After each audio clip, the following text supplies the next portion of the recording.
perfume untuk first day raya.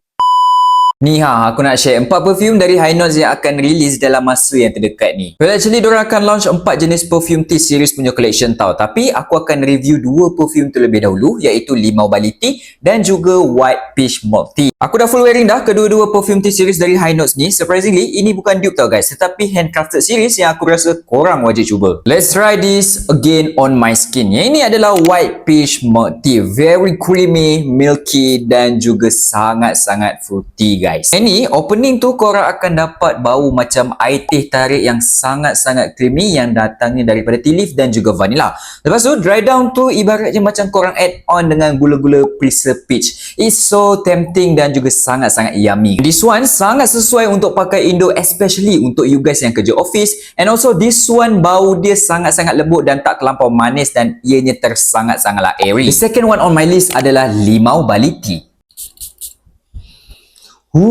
This one is super duper fresh and calming, refreshing and also relaxing. Opening tu you akan dapat slightly bau macam limau Bali yang kita selalu beli dekat Ipoh. And then after dry down tu dia ada sedikit bau green floral yang fresh yang datangnya daripada green tea. Dari segi occasion pula, this perfume tersangatlah enjoyable, easy to wear especially untuk cuaca di Malaysia.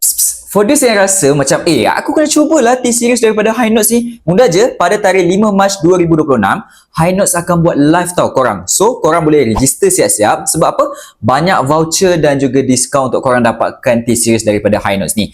And also, selamat mencuba.